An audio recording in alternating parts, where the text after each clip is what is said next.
Hi everybody, welcome back to Daisy Asks, and in fact, welcome afresh to Daisy Asks if you are one of the many new subscribers that we've had over previous weeks.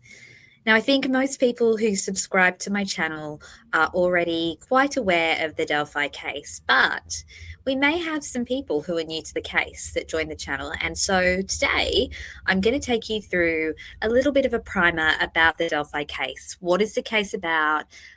Why are we sitting here doing hours and hours of videos, and just a little bit more about, I suppose, the mission of this channel when it comes to the Delphi case and Richard Allen and, of course, Abby and Libby.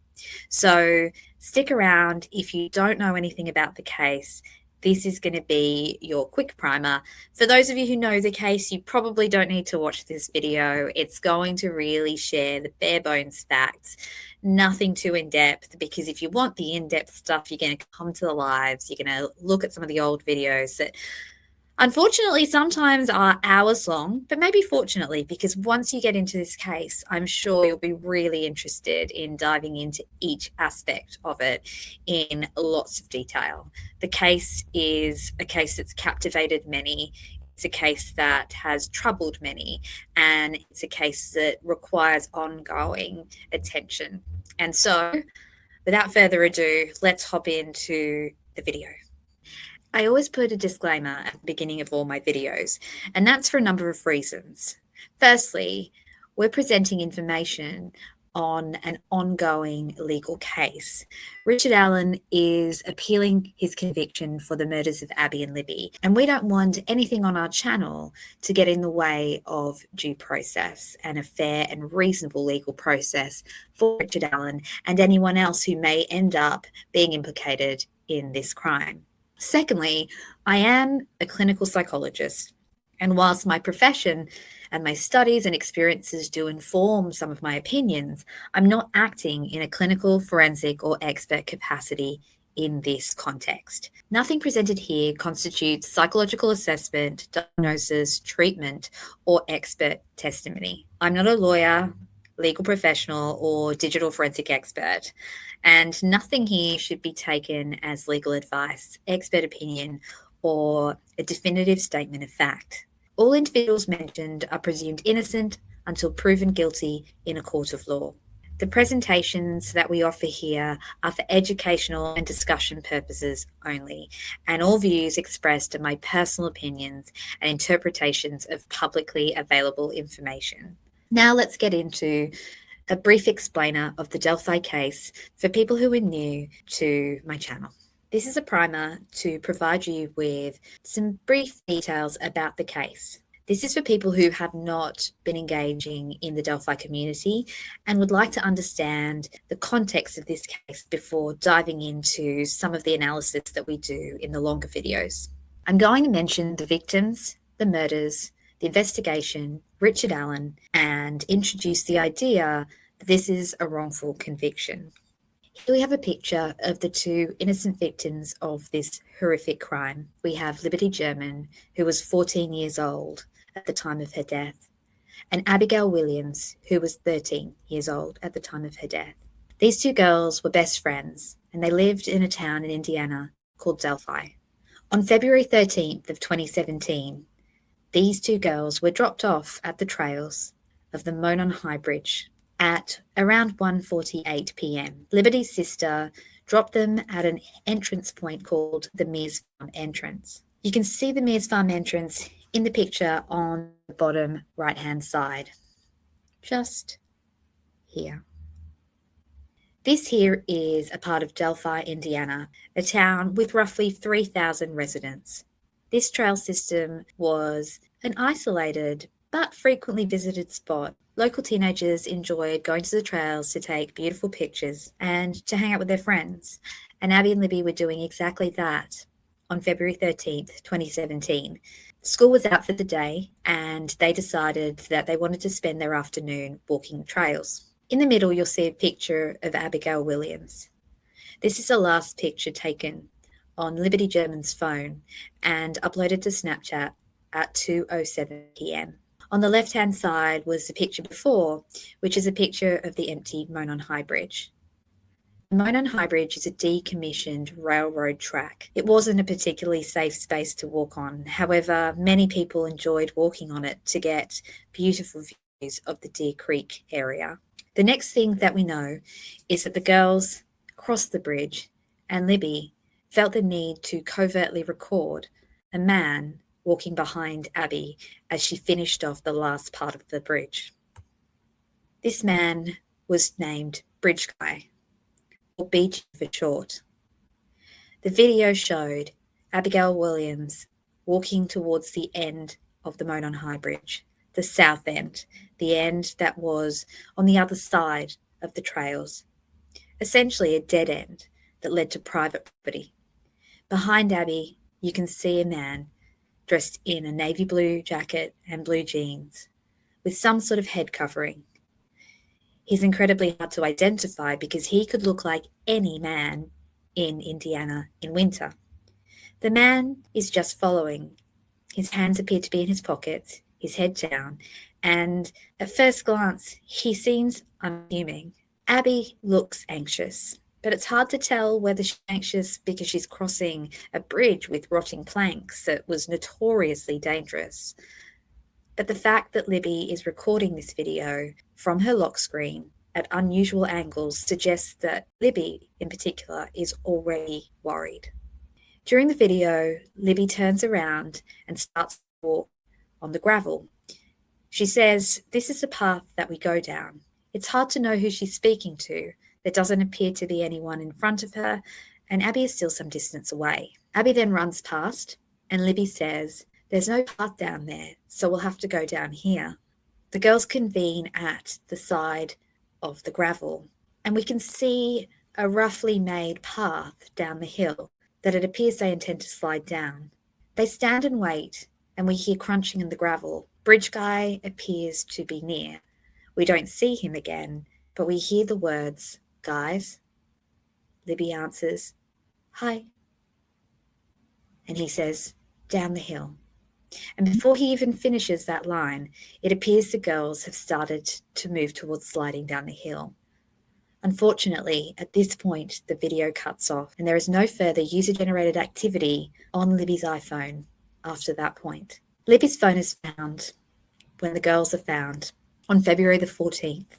The girls' families became alarmed when the girls were not available to be picked up, as agreed, at 3:15 p.m. Libby's dad, Derek, searched the trails and then called other family members.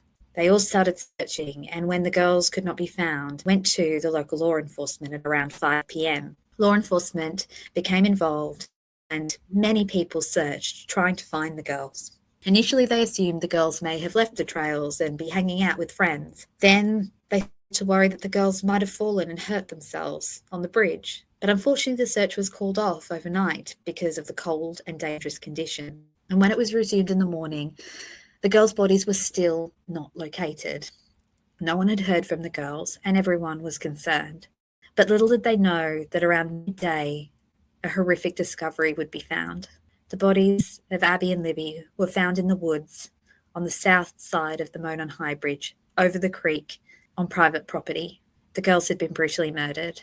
And under the body of Abby Williams, they found Liberty German's phone, a phone that was later analysed and showed an unusual pattern of logs throughout the night and into the morning. Along with the phone, police indicated that an unspent round was found at the crime scene.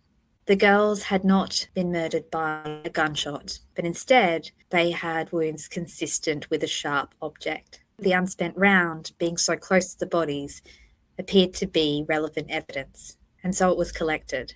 For the ensuing years, law enforcement explored various different possible people of interest, but no arrest was made in the case. Interestingly, in 2019, they tried a change of direction. Subsequently, it was found that there were local catfish. A man named Kegan Kline had been catfishing young girls in the Delphi, Indiana area under the name of Anthony Schatz. People hypothesized that Kegan Kline may have been involved in the abduction and murders of Abby and Libby. However, no arrest was made in relation to the murders, and Kegan Kline is now incarcerated for CSAM-related crimes. In 2022, law enforcement advised that they had made an arrest. The arrest was of a local man, a man that had never come to anyone's attention, and his name was Richard Allen. Richard Allen had been on the trails on February the 13th, around the time that the girls had arrived. He had provided his information to law enforcement. He provided all the information he knew and even allowed them to obtain the cell phone details from his phone.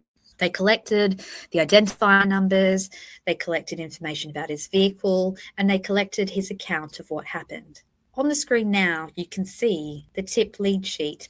It says lead cleared. It also says nothing new, phone info provided to ISP. The problem with the lost tip story is that law enforcement indicated that they only found it in 2022 when a retired CPS Shank was helping out with filing. She indicated she came across this and was suddenly captivated by the fact that this man was on the trails and he saw 3 girls, consistent with some of the other witness statements. At the time, she indicated it was alarming and contacted some of the lead investigators. However, the unusual detail here is that she printed off part of this tip narrative in 2019. She indicated the first time she saw it was in 2022. Another unusual fact is that, as I mentioned earlier, this lead was marked cleared. There are many unusual anomalies when it comes to the lost tip, and I suggest that you look at the Lost Tip narrative series to find out more. Richard Allen, the man that was arrested and subsequently convicted of the murders of Abby and Libby. An unlikely suspect, a man with no criminal history, not a blemish to his name, a man that spent his life quietly as a dad to an adult daughter and as a loyal husband to Kathy. They had been married for many, many years. Teenage sweethearts. Richard Allen had a solid work history. He had no negative statements made about him, and he had come forward willingly to advise he'd been on the trails that day. There is no deviance in Richard Allen's past that we are aware of. Despite seeing multiple health professionals over many years for chronic anxiety and depression, Richard Allen did not show any indicators of violence, aggression, or deviance. He has a very unlikely profile. In fact, so unlikely that I would stretch to say if he were guilty of this crime, he would be a forensic unicorn. Richard Allen was held in the worst of conditions. He was held at a correctional centre that is made for convicted offenders, and yet he was on remand. You can see here in the picture on the right what happened to Richard Allen while he was at Westville. His mental health deteriorated around 6 months post-incarceration. He was being held alone in a cell with very little stimulation, and he decompensated into a psychotic episode. He was treated with Haldol, and during this time of decompensation, he made multiple confessions. Most of the confessions were vague, uncertain, and consistent with what we would assume could be false confessions. A vulnerable man in isolated conditions, under extreme stress, and most likely experiencing psychosis. One of the confessions, or perhaps 2, were more detailed. However, still, the facts don't fit. At trial, the jury were led to believe that Richard Allen had indicated facts that only the killer would know. However, these can be easily debunked. Look into the white van and you'll find that the confession that Richard Allen made was not at all consistent with the timing of that van. Additionally, the psychologist that treated Richard Allen while he was at Westville and obtained these detailed confessions had been engaging in online communities about the case. A deeply concerning behaviour for a mental health professional. We believe that Richard Allen has been wrongfully convicted of the murders of Abigail Williams and Liberty German. There are so many more details to this case, too many to list in one short video. There are third-party suspects with far more probable cause than Richard Allen. The evidence used to convict him was flawed. His gun was matched to the unspent round using flawed toolmark analysis, comparing an unspent round to a spent round, essentially comparing apples and oranges. The questionable science questionable investigation involving multiple errors on the part of law enforcement, and other major issues and gaps in the investigation all require the public's attention. And that's why we created the Richard Allen Justice Project. Please check out the links in our bio. There are links to presentations and information, links to other websites with valuable information, and you'll find out more about Richard Allen. Our videos detail evidence. We piece things together piece by piece, and we evolve our opinions according to facts, logic, science, and more. Join our friendly community, find out more, and see for yourself. Richard Allen is highly unlikely to be the perpetrator of this crime, and if this is indeed a wrongful conviction, that is not justice for Rick, for Abby, or for me. This is Daisy Asks, a channel about true crime, curiosity, and psychology. Well, she's a cute little pooch down in the corner there. Who's a Daisy? beautiful, loving rescue pup who passed away in 2022 from an inoperable brain tumour. And so she inspires this channel. My name is Amy G. I'm a clinical psychologist from Australia, a true crime fanatic, and a systems thinker. I like nothing more than to integrate information and theorise and hypothesise. I'm a mum, a cancer survivor, a neurodivergent woman who wants to build a compassionate community where we can discuss true crime, psychology, and much more. Please join our friendly community and get involved in the live chats. Everyone's welcome here. All voices matter. And let's work on justice for Abby, Libby, and Richard Allen. I'll see you soon.